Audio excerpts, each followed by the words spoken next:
darlings, it's Michaela. I'm like, I just wanted to have a little, like, sit down and chat for 10 minutes or less about the commercials at the Super Bowl. I'm just wondering, like, what did people think about them? I did not think they were amazing. Like, that's actually probably one of my favorite parts of the Super Bowl. I think advertising can be so clever, can be so delightful, can be so, like, provocative or thought-provoking. Like, some commercials, some advertising just, like, nail it. And in my world, like, that's something that's so satisfying for me. And the Super Bowl, these commercials, I feel like they were pretty lackluster. I had a couple people mention something about just, like, AI slop, and I would kind of agree with that. I felt like there was, like, a bunch of, like, kind of questionably altered AI stuff, which just looked noticeably artificial, and it wasn't infinitely more compelling. I think there was one commercial that I really loved, and it was early on, but in general, I didn't think most of them were amazing. Anyway, would love to hear what anyone else thinks. And I just wanted to speak to the preponderance of weight loss drugs being in those commercials. I saw at least 2. And the thing that was pretty alarming to me was the, like, just take a pill. You know what I mean? It's like, you want to be an Olympic athlete, just take a pill. It's like, you want to, you know, have your bikini body, just take a pill. And I think that advertising in general is can be misleading. And so I just wanted to follow up on that. And I've given a talk about GLP-1's impact and exposure. I'll attach the video below this if anyone wants to see the whole thing. If that's something that you're considering, if that's something that you're using. The thing that I want to say is, like, I am not loyal, meaning that, like, I want what works always, like, through time. Like, I want to know what works, and I don't want to do shit that doesn't work. So I can appreciate wanting to use something that works, and the truth is they do work in general. For most people, they do work. They often stop working for a lot of people. They often have a lot of side effects for a lot of people, and they actually have a lot of repercussions that I would like to share for everybody, is the truth. Just because you don't have a noticeable side effect doesn't mean that there isn't a side effect happening. So anyway, I just wanted to speak to this because I feel like if you don't have the whole story, it's like, this is fucking amazing, right? I just take a pill. It's like, and then I have the thing. That sounds great. And so the moral of my story here, I'm going to share, like, maybe 5 consequences, just kind of like how this shit works and what it does. If you are in the market, if someone that you love is using them, if you are currently using them and you're kind of reconsidering it, if you're a diehard lover, but you're still open to information, I would encourage you to listen to this whole thing, all right? So basically, GLP-1s. So GLP-1 is natural. It's something that our body produces. It's released after eating. This is a hormone. It's part of the incretin hormones from our digestive system. It's released after eating. So this is like, this happens for you, for me, for everybody after we eat. It slows gastric emptying. It spreads glucose uptake, your sugar uptake. It spreads it out, so it helps reduce glucose spikes and insulin resistance. We reduce our need for insulin. Awesome. Great for our waistline, great for our health. It increases nutrient extraction and absorption. Amazing. Natural GLP-1 like you have in your system. It's a timing hormone, it's temporary, and it's only supposed to be released around eating. Okay. It's rapid acting and it's connected to our brain. It's context dependent, and what that means is it only happens when we need it. Okay, that sounds great. Normal balance, it happens after meals. It goes down between meals. Glucagon, another super useful weight loss hormone, rises during fasting when we're not eating, mobilizes fat for energy, thank you. And insulin goes down between meals. We want that.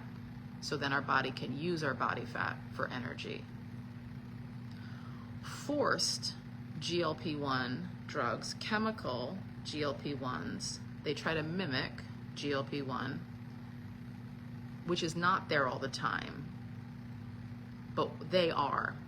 So chemical GLP-1s, pharmaceutical GLP-1s, they induce chronic satiety. You're always feeling not hungry, which reduces eating. It reduces intake of food, which creates a feeling of perceived scarcity. And basically, when our body has a sense of perceived scarcity, it mobilizes other things. Alarm bells start to go off. Other hormones mobilize to compensate for this perceived scarcity. But the whole deal with chemical GLP-1s is that they override that regulation system.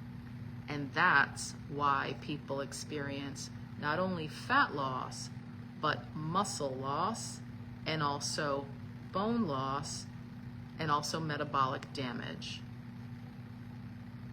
So basically, your body, it signals this chemical GLP-1, it signals a continuously fed state, and it suppresses even other things that could be useful when your body's not having food. So if you were to just not give your body food, you would actually have other things start to come into being to offset that need, which would actually come in the form of losing fat.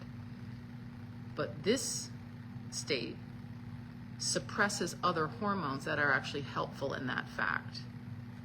And so what that does is, that's why you lose muscle and bone as well. So the big thing that I just want to say is that, like, I'll attach the whole talk that I gave about this, GLP-1's impact and exposure. But the big thing I wanted to say is that this is such a harmful drug as far as I understand. Not a doctor and not a scientist, but I have done a bunch of research on this. Is that why it's so compromising is because it makes the body, it starves the body. Like, it doesn't make the body think it's starving, it starves the body. Hi Kendra, hi my dear. And what that means, it's like, that is like the worst, right? It's like, if our bodies are actually made for survival, what does that mean? That means that at all costs, hi Jeff, hi my dear, like, we don't die. Like, number one, don't die. So everything is rigged to help with that directive, don't die. But what GLP-1s do is they actually starve the body and override our regulation system to counteract the fact that we don't have enough food. So why this is different than fasting? So it's like, well, GLP-1s, you're not hungry and you don't eat. Sounds like fasting. Thank you, my dear. Fasting, you're not hungry and you don't eat. But what's so different about this is that here, your hunger is still present, it's just suppressed. Here, you don't have hunger because you're running off of fat exclusively. And when hormones shift, like, there's a whole variety of things you can do to help things feel comfortable. That's what we do, should you wish to know more. But basically, like, when a fat burner fasts, you hear and you feel all sorts of things. I need more electrolytes, like, I feel great. Oh, like, I'm not lifting today, or I'm like, you know, I'm just coming into this, I have plenty of energy. Like, there's all this adjustment or consideration happening because you can hear yourself and because your body is functioning, it's functioning well, and it's giving you signals that are accurate. When you're on GLP-1s, the signals that you're receiving are not accurate. And what ends up happening is the fact that your body is starving. And so if you've ever witnessed, like, anything online when people are malnourished, what does that affect? everything. So not only does it affect what a lot of people deal with in terms of fat loss, yay, that's the goal, right? Muscle loss, that's not so great. Bone loss, fuck. Not only does it mess with our metabolism, our basal metabolic rate, not only does it affect our thyroid, which affects our metabolism, it affects like the possibility of going blind, like pancreatitis, like gut issues forevermore. But anyway, it's something that is so compromising. And I feel like it's like if the marketing is just take a pill, it's like if you want any number of things, just take a pill. Like this is so simple. That's so seductive. And my message here today is that this is so irresponsible in terms of how this is being communicated, because the full story is not being shared. And the truth is, the damage that this can create is both big, wide, broad, and potentially permanent. So if weight loss is your desire, choose a better way. You can have the same thing regarding less hunger, not eating, running off of fat, preserving muscle, like bone. What are you even talking about touching? No, thank you. There's a better way, and it's one that actually amplifies health versus sacrifices it. Okay? I just wanted to share that public service announcement. Please, for the love of God, reconsider, do your own homework, check out that video, be in touch with any questions. I'm feeling increasingly educated about this drug, and it's just unnerving how much it's being marketed and how casually people can get it, and kind of how you need to be on it to maintain weight loss, and also how damaging it is to be on it in the first place. Okay, that's it. Love to all. Hope you love the Super Bowl. Be in touch for any reason, and until next time.